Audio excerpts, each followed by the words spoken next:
આત્મનિર્ભર ભારત સંકલ્પ અભિયાન નૂતન વર્ષ સ્નેહો મિલન સમારોહ થરાદ ખાતે યોજાયો હતો, જેમાં ભારતીય જનતા પાર્ટીના અધ્યક્ષ શ્રી શંકરભાઈ ચૌધરીના અધ્યક્ષ સ્થાને કાર્યક્રમની શરૂઆત કરી હતી, જ્યારે આ કાર્યક્રમમાં ખૂબ મોટી સંખ્યામાં લોકો ઉમટી પડ્યા હતા અને કાર્યક્રમમાં ઉપસ્થિત રહી કાર્યક્રમને સફળ બનાવ્યો હતો, જ્યારે અધ્યક્ષ શ્રી શંકરભાઈ ચૌધરી જણાવ્યું, ખૂબ ખૂબ હૃદયપૂર્વકની શુભકામનાઓ.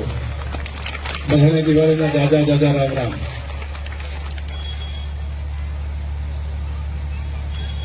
મને લાગે છે કે આવડું મોટું સ્નેહ સંમેલન થરાદના ઇતિહાસમાં કદાચ ભૂતકાળમાં ક્યારે થયું છે, કદાચ પહેલી વખત હશે. તો તમને બધાને હૃદયથી ખૂબ શુભકામનાઓ આપું, ખૂબ શુભકામનાઓ આપું. મને વાત કરી આપણા એમપી સાહેબે કે આ પહેલી વખત આવડું મોટું સંમેલન આટલી મોટી સંખ્યામાં થયું છે.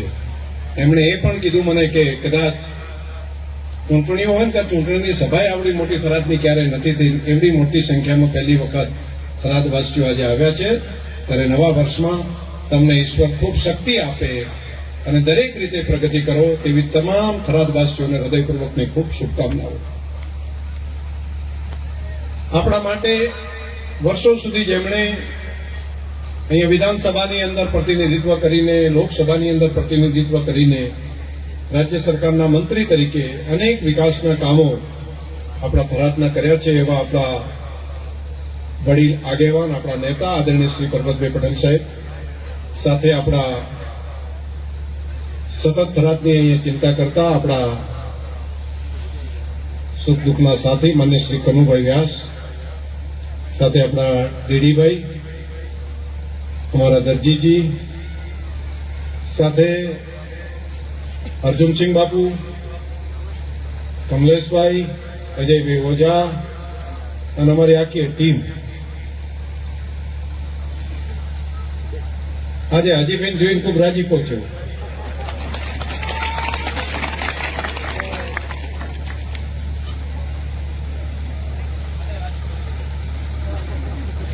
બધી ટીમ છે બધા. તમે તો સાથે ઓઝાથી ભેગા રહ્યા છો.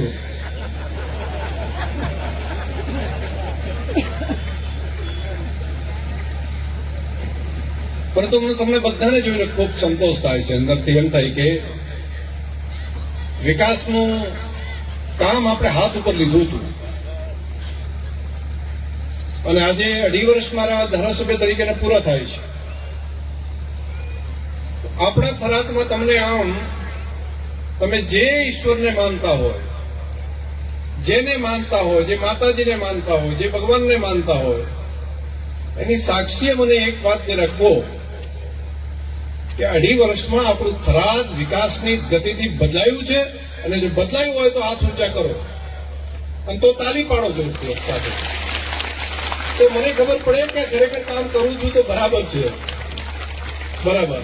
હવે બીજું, આ કામ કરવું એનાથી તમને બધાને સંતોષ છે એમ નથી? સંતોષથી હોય તો એક વખત તાલી પાડીને કરો. તો આ કામને હું આગળ વધારું હજુ. ખૂબ આભાર તમારા બધાનો. તો મારે બાકી ગણાવવું નથી, પરંતુ 2-2.5 વર્ષ પહેલા જે કોઈ વ્યક્તિ આપણા થરાદના અથવા આપણા કોઈ થરાદવાસીઓના સગાવાલા એ 2-2.5 વર્ષ પહેલા આવ્યા હોય, 2 વર્ષ પહેલા આવ્યા હોય અને એ થરાદ જોયું હોય અને ખાલી હાઈવે ઉપરથી પસાર થાય, એ આપણો હાઈવે જુએ, અથવા તો ગામમાં અહીંયા હોસ્પિટલ નવી બની રહી છે તે જુએ, અથવા તો રેસ્ટ હાઉસ નવું બને છે તે જુએ, અથવા તો બેની વચ્ચેનો રસ્તો જુએ ગામનો, અથવા પોલીસ સ્ટેશનની પાસે હાંકડી ગલી હતી આવવાનો રસ્તો એ જુએ, તો જોઈને એમ ચોક્કસ કે આપણે થરાદ આવ્યા છે કે બીજી કોઈ જગ્યાએ. 2 વર્ષ પહેલા આવેલા હોય માણસને અને એટલો બદલાવ તો આજે દેખાતો હશે. પરંતુ હું હજુ કહું છું કે હજુ 2-2.5 વર્ષ પછી કોઈ આવશે ને, આજે જોયું હશે તો પણ ફરી પાછું લાગશે, ઘરે આટલું બધું નવું થયું, આટલું બધું આટલું બધું નવું થયું.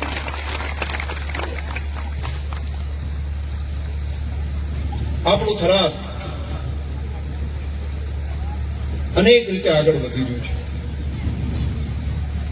એ સલામતીની રીતે એ રહેવા જેવું સેન્ટર બને. દરેક વ્યક્તિ નિર્ભયતાપૂર્વક જીવી શકે, દરેકને પ્રગતિ કરવા માટેના સપના અને એની ઊંચી ઉડાન પોતે વિચારી શકે. દરેકને લાગે અહીંયા આગળ આપણી સલામતી છે, અહીંયા આગળ જે કંઈ રોકાણ કરશું, જે કંઈ ધંધો કરશું એની ચિંતા નથી. આ પ્રમાણનું આપણું થરાદ બને. અને એ સંકલ્પ મેં ચૂંટણી ટાઈમે આવ્યો તો ત્યારે કીધું હતું. અને એક વાત એ પણ કીધી હતી કે આપણું થરાદ એ પાલનપુર ને મહેસાણાની જેમ સિટી બનશે. આવી વાત હું કહેતો હતો ત્યારે ઘણા બધા કહેતા હતા કે શું બોલે છે. અને પાછા અમારા રાજકારણીઓ ઉપરની તો શ્રદ્ધા ઓછી ને, કે બોલે ને કે આવું માને કે આવું થાય. એમ કોઈ માણસ બોલે કે આવું આવું કરશું ને થઈ જાય. તો આઝાદીના 8-10 દાયકાઓ પછી મને લાગે છે કે શ્રદ્ધામાં ઘટાડો થયો હશે. એમને લાગતું હતું કે બોલે પણ આવું થાય કે કેમ. પણ આજે તમને એ ભરોસો દેખાતો હશે. હોસ્પિટલની વાત કરી હતી, આજે હોસ્પિટલ બની રહી છે ને એના ઉપરથી અંદાજ થઈ રહ્યો હશે. અને આ વર્ષની અંદર આપણે એને એટલે ડિસેમ્બર પછી આપણે એનું લોકાર્પણ કરવાના છીએ. એ જોશો ત્યારે તમને સંતોષ થશે. ઘણાને એમ થશે કે આપણા મત વસૂલ છે. જેમણે મતદાન કર્યું છે ને એમને લાગશે, હોસ્પિટલ જોઈને લાગશે કે આપણું કામ વસૂલ છે. એ જ રીતે આજે જિલ્લો જયારે નવો બન્યો ને એટલે કોઈ પણ પ્રગતિશીલ માણસને લાગશે કે આપણે મહેનત કરીને એ વસૂલ છે. અને એ પણ કહેવામાં ભરોસો મૂક્યો તો ખબર છે, કોઈ ઓળખે નહીં, પાળખે નહીં. બધાની પાછું મારા માટે તો એવું કહેતા હતા કે આ ચૂંટીને જતો રહેશે ને પછી ક્યાં ગોતવા જશું. આવી વાત ચાલતી કે આ ચૂંટીને જતો રહેશે પછી ઉજ્જવલ ક્યાં, અને પછી તમારે ગોતવા જવો પડશે. કોઈનું કામ થશે નહીં, કશું થશે નહીં. આવો એક આખો એવડો મોટો પ્રચાર ચાલતો હતો. અને કોઈ પણ સજ્જન માણસને લાગે કે મારું બધું વાત તો સાચી છે, પ્રતિનિધિ જતો રહે પછી આપણે શું. અને એવા વાતાવરણની વચ્ચે પણ તમે જે ભરોસો રાખ્યો ને એટલે આ બધી ક્રેડિટ તમને બધાને આપું છું. આ ક્રેડિટના સાથે હકદાર તમે બધા. અને જેમને આ પ્રચારમાં આવી અને કદાચ એમને લાગ્યું છે જેટલો જુઓ એટલો ટેકો નહીં કર્યો હોય ને એમને આજે લાગતું હશે કે મારું બધું વાત તો સાચી હતી, આપણે ભૂલ કરી, આપણે રહી ગયા, આપણે આપણા પગ જાતે કાપવાનું કદાચ કરો તો સારું થયું કે આટલા બધા મહેનત કરી નાખી. નહીંતર આ દિવસ, આ વિકાસની યાત્રા કદાચ જોવા ના મળો એવો બેઠા બેઠા અંદરથી અફસોસ થતો હશે. કોઈ માણસ બોલે અને થાય એ કહે કે હું આવું કરીશ અને થઈ જાય. પણ હા, થઈ રહ્યું છે અને હું કરી રહ્યો છું. એની પાછળ સૌથી મોટી તાકાત જો કોઈ હોય તો આપણા દેશના પ્રધાનમંત્રી નરેન્દ્રભાઈ મોદી અને રાજ્યની અંદર મુખ્યમંત્રી તરીકે ભૂપેન્દ્રભાઈ પટેલ, આ બેની સરકારો છે ને. અને એને આપણા થરાદ ઉપર એટલો પ્રેમ ને લાગણી છે ને કે જેટલું માગું છું ને એટલું બધું એ જ્યાં કામ કરે, જેટલું માગું છું નહીં તો હું ના કરી શકતા.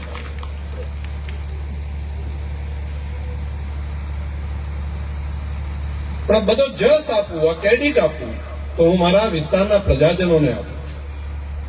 જે બોલેલું એક કામ જો થઈ શક્યું એના પુણ્યના સાચા ભાગીદાર તમે બધા છો, મારા થરાદવાસીઓ છો. અત્યારે પણ હું ગામની અંદર જયારે જો આ પૂર આવ્યું, પૂરની અંદર પહોંચ્યો અને ગામમાં જયારે નીકળ્યો તો પૂરની વચ્ચે પણ માતાઓ બહેનો મળે ત્યારે કે શંકરભાઈ ચિંતા ના કરશો હો, તમે ચિંતા કરો છો ને, તમે દોડો છો ને, અમને સંતોષ છે. અને ખાલી હું કામ કર્યું એવું નહીં, મારી આખી કાર્યકર્તાની ટીમ હું જો એનાથી 10 ડગલા આગળ હોય. બધા કાર્યકર્તાઓ રાત દિવસ પાણીની અંદર પણ માતાઓ બહેનો સહિત આપણા બધા કાર્યકર્તાઓ પ્રજા કલ્યાણ માટેનું કામ કરતા હોય. મને અંદરથી એટલો હૃદયથી રાજીપો થાય કે પરોપકારનું કામ કરવા માટેનો સંકલ્પ જો આ ધરતી ઉપર જેટલો ઊંચો લેશું ને બધો સંકલ્પ અહીંના કાર્યકર્તાઓ આગેવાનો પૂર્ણ કરશે. આ મને અંદરથી આંતરડાનો સંતોષ થાય છે. એક ભાઈએ મને પૂછ્યું, મારી વિધાનસભા ચાલતી હતી ને અહીંયા પૂર આવ્યું એટલે ચાલુ વિધાનસભામાં આખો દિવસ સવારથી સાંજ સુધી કામ કર્યું અને જેવું 7:30 વાગે પૂરી થઈ અહીંયા આવ્યો, રાતે અહીંયા રહ્યો, સવારે પરોડીએ ત્યાં પહોંચ્યો, 5 વાગે ત્યાં પહોંચીને આખી રાત અહીંનું કામ કર્યું, 5 વાગે ત્યાં ગયો, વળી પાછો સવારની વિધાનસભા હતી એટલે વળી પાછું આખો દિવસ કામ કર્યું.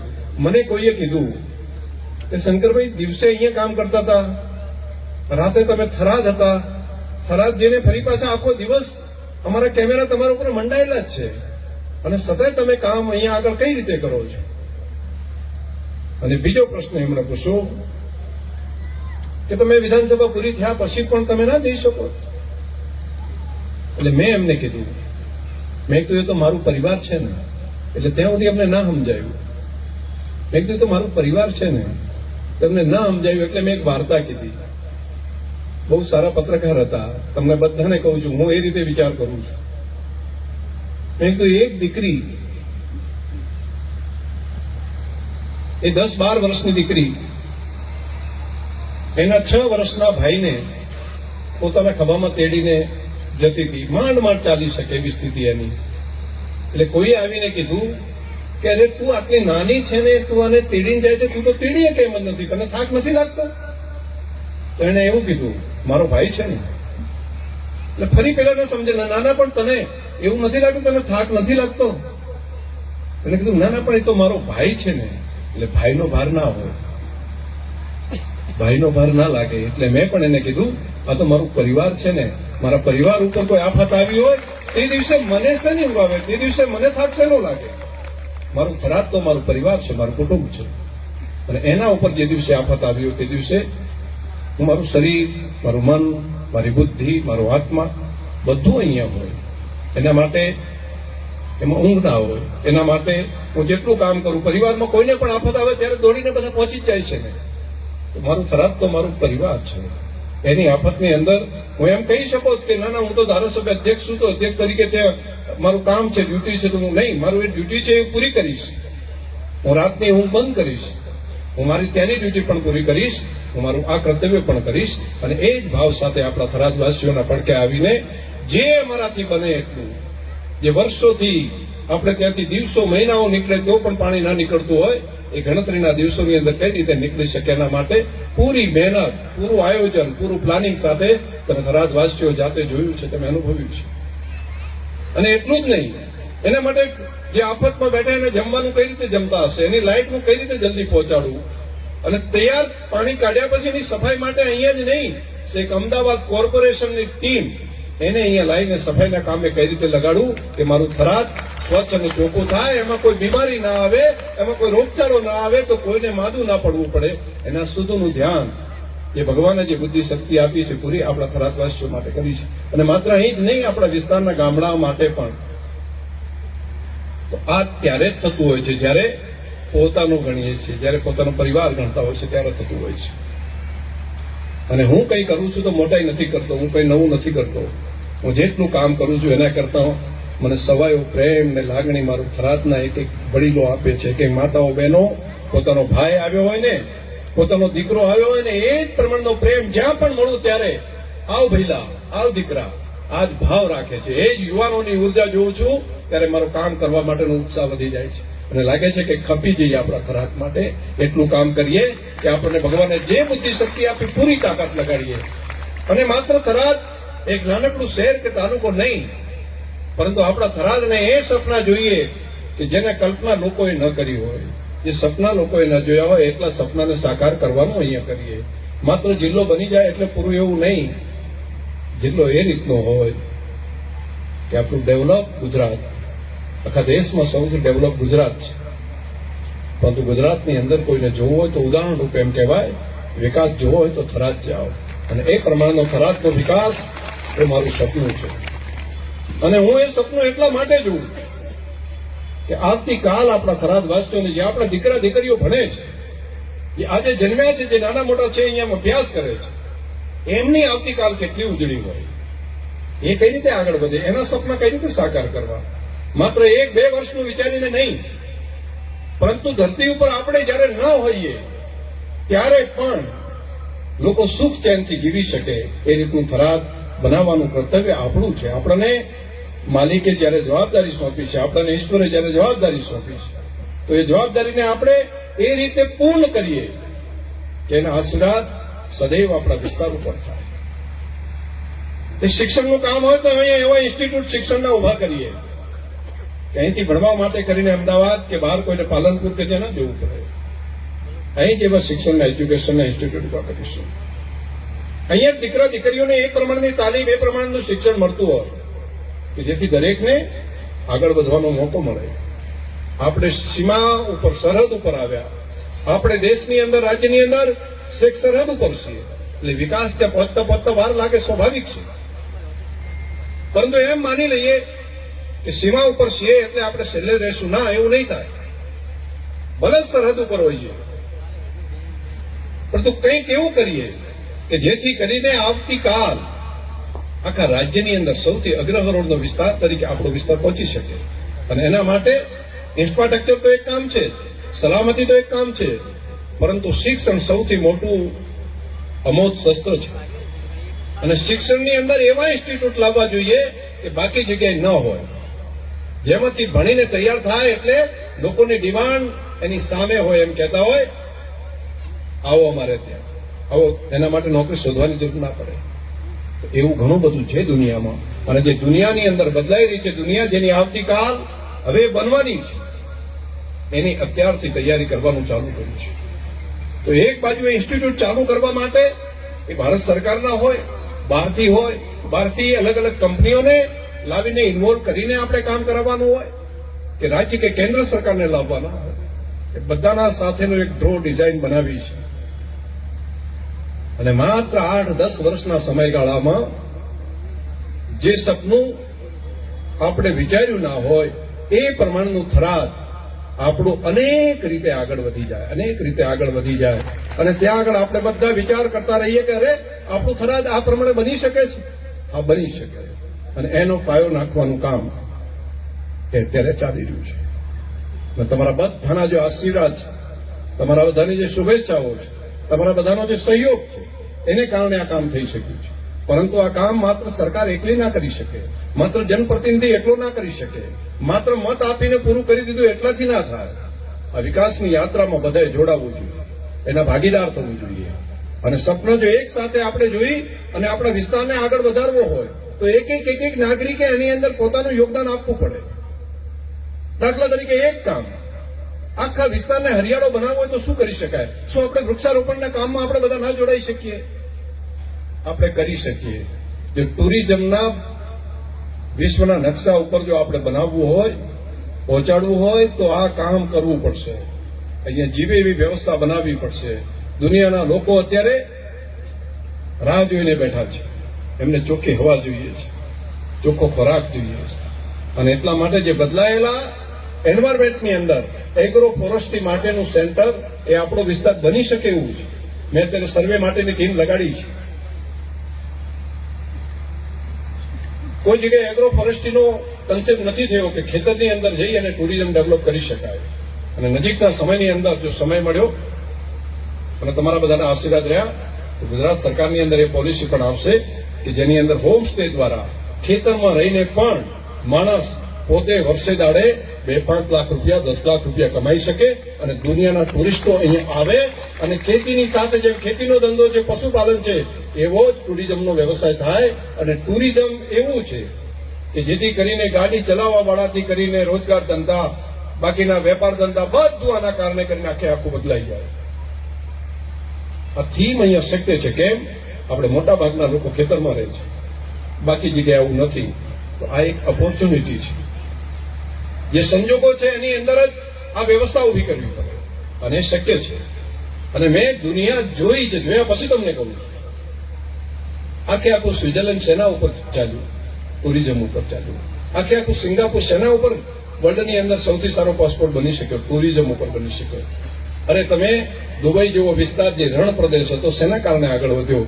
તેલના કારણે માત્ર નહીં, ટુરિઝમના કારણે આગળ વધ્યો. દુનિયાના ઘણા બધા ઇતિહાસ એવા છે કે જેને દુનિયા બદલી છે. ઊંચા સપના જોઈએ અને સપના માટે પૂરેપૂરો પુરુષાર્થ કરીએ અને સપનાને સાકાર કરવા માટેની મહેનત કરીએ તો આપણે તો સુખ દુઃખની અંદર દિવસો પસાર કર્યા, પરંતુ આપણી આવતીકાલ જે આપણા સંતાનો છે એમને ક્યારેય દુઃખ ન જોવું પડે એ પ્રમાણનો બેસ એક ઘટનાની અંદર લઈએ. આ બધા કામો લીધા છે. તો બધા કામમાં તમારો સહયોગ જોશે. મારે એક સલામત આપણું થરાદ એ સૌથી પહેલી પ્રાયોરિટી. શિક્ષણની અંદર ક્વોલિટી વાળું આપણું થરાદ બીજી પ્રાયોરિટી, ટુરિઝમ અને ઇન્ડસ્ટ્રી જીઆઈડીસી સાથે ઉદ્યોગ ધંધા ડેવલપ થાય એ આપણી ચોથી પ્રાયોરિટી, અને પાંચમી પ્રાયોરિટી આખી પ્રજા વ્યવસ્થા વ્યસન મુક્ત બને એના માટે પણ આપણે બધાએ જોડાવવું પડશે, તમામ લોકોએ જોડાવવું પડશે. એકલો સરકાર, એકલા પ્રજા, એકલા વ્યવસ્થા નહીં, એક નાગરિક તરીકે જોડાવવું પડશે આપણે બધાએ. સરકારી તંત્રમાં તો જેટલી સખ્તાઈ થશે એટલે પૂરી કરાવીશું, પરંતુ એની સાથે પ્રજાએ પણ જોડાવવું પડશે, પ્રજાએ સહયોગ આપવો પડશે, પ્રજાએ એની અંદર મહેનત મથામણ કરવી પડશે, અને જરૂર પડે તો આખા વિસ્તારની અંદર જાગૃતતા લાવવા માટે પણ પદયાત્રા કરવી હશે તો પણ તમારા જનપ્રતિનિધિ તરીકે કરીશ. સરકારી તંત્ર તો કરશે, પરંતુ પ્રજાની અંદરથી જ એવી વ્યવસ્થા કરીએ કે આવતીકાલે તૈયાર થયેલું કોઈ દીકરો કે દીકરી જે વ્યસનના કારણે કરીને એની અધોગતિ ન થાય, એ વ્યવસ્થા પણ કરવી પડશે. તો જ આ સુખ લાંબા સમય સુધી ચાલશે. અને ત્યાં સ્વર્ગ ક્યાં જોવા જવું છે? આપણી ધરતી ઉપર સ્વર્ગ ઉતારી શકીએ, આપણે જ ઉતારી શકીએ, આપણે જ વ્યવસ્થા કરી શકીએ, અને કામ આપણે કરી શકીએ. આપણે કરવું છે કામ. તો તમને બધાને નવા વર્ષના સંકલ્પો સાથેની શુભકામનાઓ પાઠવું છું. આ 2.5 વર્ષનું જે કંઈ કામ થયું છે એનાથી તમે જેટલા આનંદિત છો, હજુ આવનારા સમયની અંદર, હજુ આ 2.5 વર્ષના સમયગાળામાં એટલું કામ કરીશું, અને મને કામ કરવામાં થાક નથી લાગતો, મને કામ કરવામાં ઉત્સાહ થાય છે. હું દરેક વ્યક્તિને મળું છું, કંઈ પ્રજા માટે કામ કરું છું, બીજાના ભલા માટે કામ કરું છું, પરોપકાર માટે કામ કરું છું, મારા વિસ્તારના અરમાનો પૂરા કરવા માટે કામ કરું છું, તો એની અંદર મને ઉત્સાહ થાય છે. નથી થાક લાગતો, નથી ઊંઘ આવતી. 4-5 કલાકની ઊંઘ આવે તો પણ આમ નવા દિવસે જ્યારે ફરી પાછા મળીએ ત્યારે એટલી જ ઉર્જા હોય છે. અને રાતના સવારે ગાંધીનગરથી નીકળ્યો હતો, તમે જોતા હશો, વિધાનસભાની સામે ત્યાં કાર્યક્રમ હતો, ત્યાં હતો. પછી રાજસ્થાનના આબુ રોડ હતો આજે, એટલે ગાંધીનગરથી આબુ રોડથી અંબાજી હતો, અંબાજીથી પછી વડગામના ગીડાસણ હતો, ત્યાંથી કરીને પાલનપુરની અંદર એક મિટિંગ હતી, ત્યાંથી મનુપુરની મિટિંગ, અને ત્યાં થઈને અહીંયા આવ્યો છું. પરંતુ મને થાક નથી લાગતો.